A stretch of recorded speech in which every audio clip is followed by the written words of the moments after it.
Marhaba Khaled, hello, how are you? I'm fine, thank you. We're here in Damascus asking about what are your thoughts on the current situation for freedom of speech in the country? I think it's wonderful to be in Damascus. It's wonderful to see how this transition is going, and it's a very tough transition. This country has suffered many years, over 50 years, of a draconian, repressive regime that was very murderous. Hundreds of thousands of people were killed, especially in the last 14, 15 years of war. And before that, tens of thousands of people have been imprisoned, have been disappeared. So to come out of this and build a new regime, it's not easy.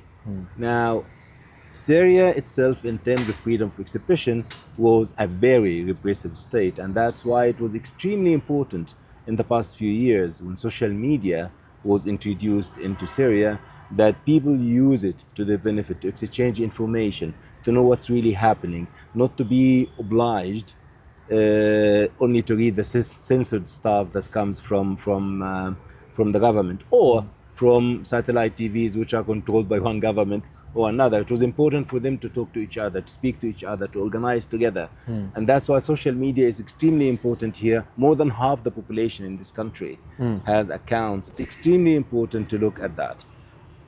Secondly, because Syria is going through a tough transition, it also means things are moving really fast. So a few months ago, people who were seen as terrorists, at least by the West or by the United Nations, are now sitting in the presidential palace, which means that certain things that used to happen are no longer there and things have changed. That has become very evident in the case that the Oversight Board, Meta Oversight Board, has taken about posts shared before December 8th. Can you tell us more about the specifics of these two videos that were recommended by the Oversight Board?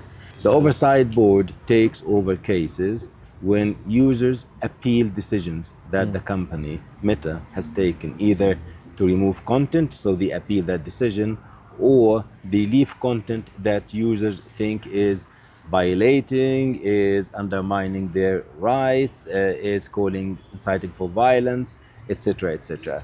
So when we receive these appeals, we take cases that are emblematic, because it's not only about this piece of content from billions of pieces of content. It's really to have a decision that will affect all similar pieces or change the policy to make it more respectful of freedom of expression. In this case that we had about Syria, it was two pieces of information. One is a video, one was by a commander in the Hayat Tahrir al-Sham, HTS, and one was concerning Ahmed al-Shara, who has become the president. At the time, both the organization and the current president were listed by the United Nations, by the US, by other Western countries as terrorists. And under Meta's rules, they cannot allow informations released by such entities or individuals to be broadcast on the platform. Our problem in the Oversight Board is that during conflicts, when it's extremely important for people to know what's happening, it's not right to allow only one side of a conflict that has been protracted to use the platform. In this case, it was the repressive, draconian, dictatorial regime of Bashar al-Assad, while denying others at least the right to impart information that does not necessarily incite violence, that not necessarily calling for support for a terrorist organization. In this specific case, we thought Meta's decision was wrong. We overturned Meta's decision and allowed the two posts that were, in Meta's parlance, channeling information, i.e. relaying information that was released by this entity and by this individual, to remain on the platform. Having said that, as you can see, that's no longer important. The president has met with various presidents, President al-Shara. He has been delivering a speech at the United Nations, etc., etc. So It's really events have overtaken us, and this is a problem with social media. Things move fast, and this is why it's not really the decision to return these two pieces of content. It is the policy recommendations that we made that are far more important. What are the policy recommendations in general? Like, what is the difference in this way? We recommended to Meta that they should review their crisis policy protocols. I mean, this is big words, but basically during conflicts, things are not, shouldn't be dealt with as normal. And maybe they should move fast and be clear, at least about how people can channel information. There are so many conflicts in the world, and there are so many organizations and actors and militias who are listed on these untransparent lists. Nobody knows exactly who's on the list and who's not. At least Meta's list. I mean, people know the US list, the UN list, but Meta's list, people don't know. So they should move fast and allow people to channel information if by these organizations saying that we are going to Aleppo, we have liberated or we have taken over Hama. This is important for people to know so they can make an informed decision. Should I stay in my house?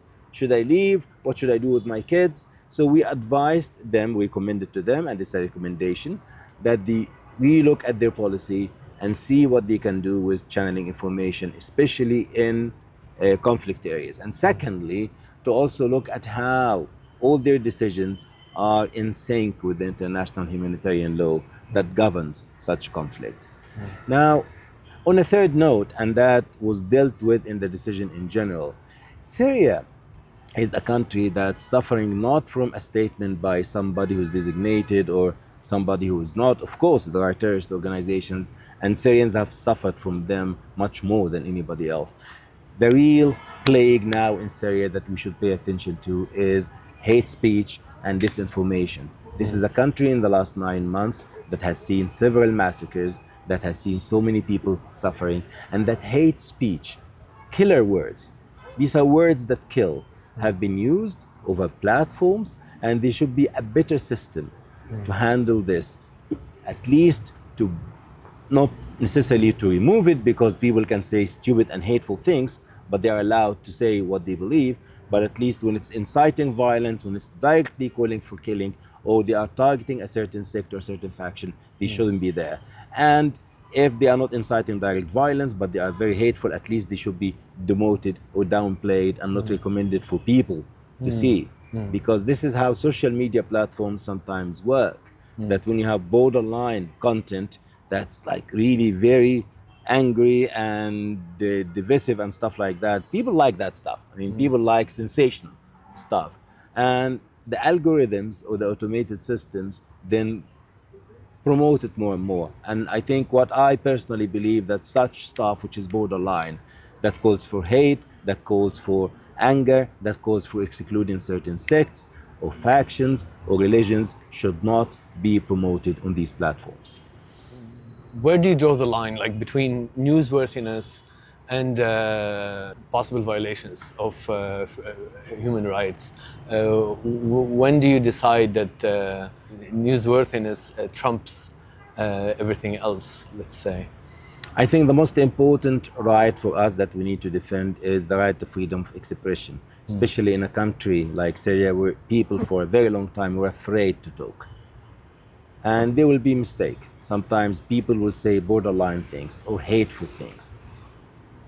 What is newsworthiness is information that people would need to know, because it comes maybe from somebody of authority or an organization that can make a change, or they will need to understand. So there's a difference between, for example, promoting what Daesh or ISIS says, and between being a journalist or a documentary filmmaker and taking a piece of information from Daesh or taking a statement and say, oh, that statement says such and such, there's a major change in these organizations, maybe we need to do this. Or to be sarcastic about it, or to be critical of it, or just to tell people, ISIS is saying they are going to this place in Syria, we should be careful. That should not be removed, I think, because it's newsworthy. Newsworthy meaning people will better understand, people can take actions that affect their safety, people can analyze the situation in a much better way. As long as these posts or pieces of content are not calling for direct support or for raising funds, or for saying these are the best guys, the best thing for Syria is to have ISIS, stuff like that, then I think it can be newsworthy as long as it helps people understand better.